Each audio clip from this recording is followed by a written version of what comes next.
Vous souhaitez soulager efficacement vos douleurs au cou? Une des premières choses à faire, c'est de récupérer votre mobilité et aujourd'hui, je vous donne des conseils pour retrouver votre rotation cervicale et tout ça dans quelques secondes. Je suis Denis Fortier. Si vous êtes nouveau ici sur ma chaîne YouTube, je vous conseille de vous abonner en cliquant sur le coin inférieur droit de l'écran. Je vous invite aussi à vous abonner gratuitement à mon infolettre en visitant mon site web, le www.denisfortier.ca. Maintenant, les douleurs au cou, ce sont des problèmes qui sont souvent récurrents, qui perturbent notre qualité de vie, notamment parce que tous nos sens ou presque se situent sur notre tête. Donc, lorsque notre tête et notre cou ne bougent pas bien, lorsqu'il y a de la douleur, ça perturbe aussi notre sommeil. Donc, ça gâche nos journées. Et une des premières choses à faire pour soulager la douleur, c'est de récupérer la mobilité du cou, d'arriver à pouvoir bouger votre tête et votre cou le plus normalement possible et il y a des étapes à suivre, il y a des choses à faire pour bien rééduquer ces mouvements-là, que vous soyez aux prises avec une cervicalgie, avec une hernie discale, avec des tensions musculaires. La plupart des problèmes de cou requièrent une récupération de la mobilité du cou. Je vous ai préparé une série de vidéos pour vous montrer comment récupérer la mobilité de votre cou et aujourd'hui, je vous montre comment récupérer la rotation cervicale. Avant toute chose, sachez qu'aucun des exercices que je vous montre aujourd'hui doit reproduire la douleur ou doit augmenter un inconfort que vous auriez au moment de faire les exercices. Donc, les exercices se font sans douleur et il n'y a aucune augmentation des symptômes qui doit se produire pendant l'exercice. Parfois, les symptômes sont associés à des paresthésies, donc la perturbation de la sensibilité de la peau. Parfois, ces symptômes-là sont des étourdissements, des nausées. Dans les problèmes de cou, il y a plusieurs types de symptômes. Peu importe le symptôme dont il s'agit, les exercices ne doivent jamais les reproduire ni les augmenter. Si vous avez une douleur qui se produit pendant l'exercice, assurez-vous que vous faites bien l'exercice, que vous ne le faites pas trop rapidement, que vous avez suivi les progressions que je vous recommande.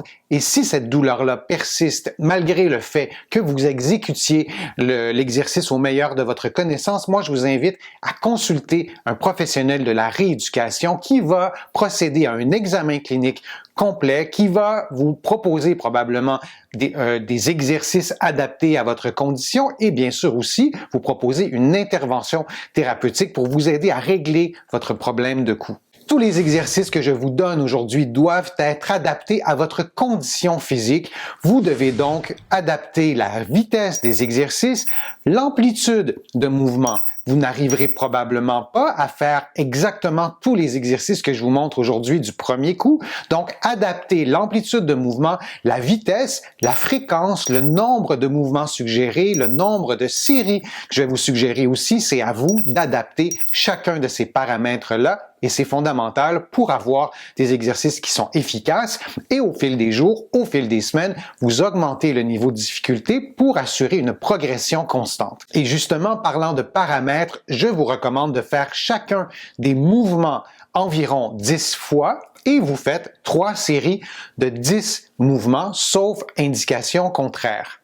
Vous pouvez faire ces exercices-là tous les jours. J'ai des patients qui sont soulagés par ces exercices-là. Donc, si les exercices vous soulagent, vous pouvez les faire plus d'une fois par jour, mais dans bien des cas, une fois par jour, c'est suffisant. Vous pouvez aussi les faire une fois chaque 2 jours. Encore une fois, c'est à vous à adapter les paramètres des exercices en fonction de votre douleur, de votre condition physique et de vos disponibilités aussi pour faire ces exercices-là. Les exercices que je vous montre aujourd'hui doivent être faits d'abord à basse vitesse. Lorsque vous arriverez à les faire à basse vitesse dans toute l'amplitude, je vous encourage à les faire aussi un peu plus vite, non pas à une vitesse exagérée, mais de les faire au moins à une vitesse un peu plus rapide dans la vie de tous les jours.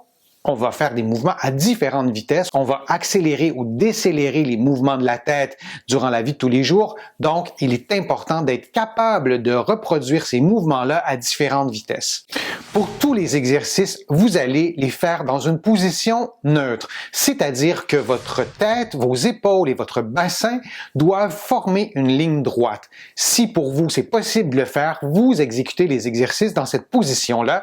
Il arrive que pour plein de raisons, on ne puisse pas adopter une position, une posture neutre, notamment en raison de raideur musculaire ou de raideur articulaire. Vous faites ce que vous pouvez faire sans générer de tension, mais dans la mesure du possible, votre posture doit s'approcher d'une posture neutre. Le premier mouvement de rotation que je vous propose aujourd'hui est un mouvement de rotation simple.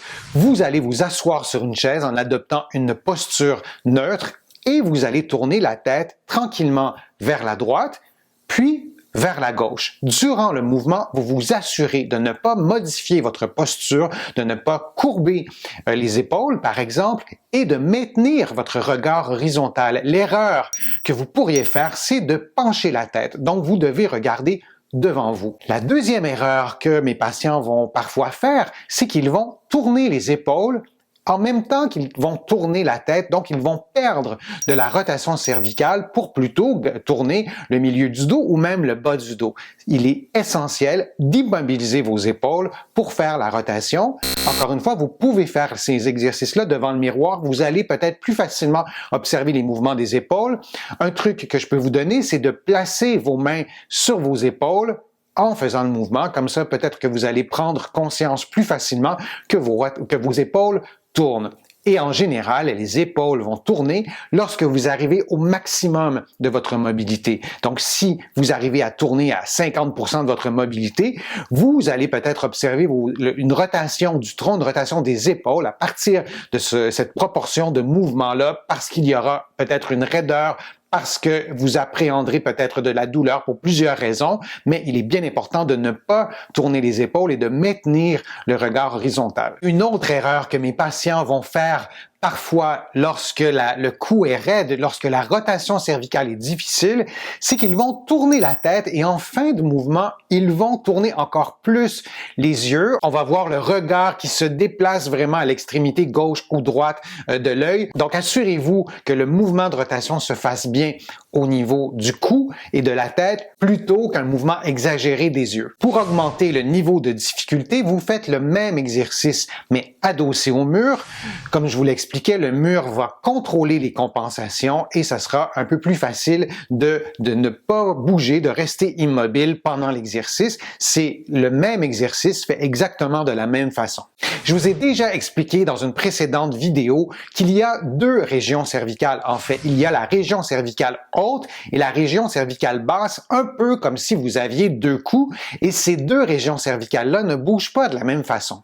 Lorsque vous exécutez la rotation cervicale simple, vous vous trouvez à bouger davantage la région cervicale basse. Et pour bouger la région cervicale haute, il faut faire un autre exercice pour s'assurer de retrouver cette mobilité-là et de soulager vos douleurs et éviter surtout une récidive. L'exercice se fait dans une position de départ semblable, en position assise dans une posture neutre, à la différence que vous allez faire une flexion du cou, vous allez pencher la tête, peut-être pas au maximum de votre mobilité, mais disons à 50% de votre mobilité, peut-être un peu plus. Et dans cette position-là, vous allez faire la rotation cervicale de la même façon, dans le même axe de mouvement, et vous allez le faire tranquillement. Vous allez probablement vous rendre compte que l'amplitude de mouvement est limitée et moindre, ce qui est normal, puisque votre tête est en flexion. Vous sollicitez principalement la région cervicale haute, donc vous avez moins de vertèbres qui vont tourner et vous allez avoir une amplitude articulaire moindre. Vous tournez tranquillement vers la droite, vous faites la même chose vers la gauche, vous revenez en position neutre, et vous remontez la tête, vous reprenez votre position de départ. Et vous allez répéter cette séquence de mouvements-là une dizaine de fois et vous faites 3 séries. Vous pouvez aussi faire exactement le même exercice, mais en penchant un peu moins la tête. Donc, plutôt que de pencher la tête à 50 ou 75% de votre mobilité maximale, vous allez pencher la tête environ à 25-30% de votre mobilité maximale. Parfois, c'est un peu difficile, tout ça, c'est subjectif. On n'arrive probablement pas à bouger exactement selon ces proportions-là, mais vous comprenez l'idée, c'est de pencher un peu moins la tête et vous faites encore une fois le même exercice de rotation vers la droite et de rotation vers la gauche, 10 fois de chaque côté et vous faites 3 séries. Vous avez maintenant 2 exercices de rotation cervicale il vous en manque au moins un autre que je vais vous donner. Vous avez, par les précédents exercices, mobilisé en rotation la région cervicale haute, la région cervicale basse, mais dans un contexte de douleur au cou, même si vos douleurs sont au cou, il y a des muscles qui sont communs à la région cervicale et à la région dorsale qui se situe juste en dessous, et il est fondamental de récupérer aussi la mobilité en rotation cervico-dorsale, donc les vertèbres qui sont à la frontière entre la région cervicale et la région dorsale. Et une façon d'y parvenir sans stresser inutilement, sans trop en demander aux vertèbres du cou, c'est de bouger différemment, de faire un exercice différent des précédents. Vous allez croiser les mains sur vos épaules et vous allez cette fois tourner les épaules et vous allez garder votre tête immobile. Encore une fois, de faire l'exercice devant un miroir, ça va vraiment faciliter les choses. Ce n'est pas un exercice qui est intuitif, mais c'est un exercice qui est indispensable pour regagner la mobilité de votre cou. Et donc, dans cette position-là, vous allez tourner les épaules vers la droite, lentement, sans bouger la tête du tout. Vous fixez un point devant vous pour vous aider à immobiliser votre tête. Si jamais c'est difficile, peut-être que vous pouvez mettre vos mains sur votre tête pour l'immobiliser en tournant vos épaules, donc vers la droite, puis vers la gauche. Ce sont les mêmes paramètres, 10 fois à chaque côté, et vous allez faire 3 séries. Les exercices que je vous ai présentés aujourd'hui, lorsque vous arriverez à les faire vraiment dans l'amplitude complète, à basse et à haute vitesse, je vous encourage aussi à les faire avec des changements de direction. Donc, vous faites le mouvement vers la droite et lorsque vous arrivez à 50% de la mobilité, disons, vous changez de direction. Donc, vous allez en sens opposé vers la gauche et de faire ces variantes-là d'exercice, ça va vous permettre aussi de récupérer des mouvements plus fonctionnels parce que dans la vie de tous les jours, il arrive vraiment fréquemment de bouger la tête et de changer de direction. Par exemple, durant la conduite automobile, on fait ça sans arrêt et c'est important dans un contexte de rééducation, de récupérer et d'être capable de changer de direction en faisant un mouvement. Vous avez maintenant des exercices pour améliorer et retrouver votre mobilité cervicale, pour diminuer vos douleurs et idéalement pour éviter des récidives. Si vous avez aimé ma vidéo, je vous invite à cliquer j'aime, à la partager sur vos réseaux sociaux, ça me donne plus de visibilité, ça m'aide aussi à produire de nouveaux contenus. Si vous avez des suggestions de vidéos, je vous invite à me les écrire dans le fil de discussion. Je lis tous vos commentaires. Je ne vais pas systématiquement répondre à chacun d'entre eux.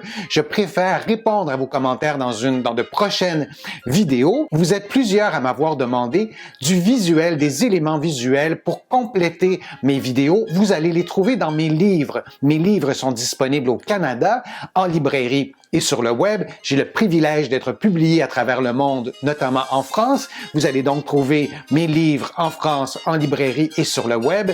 Je suis Denis Fortier. Je vous remercie beaucoup. À bientôt.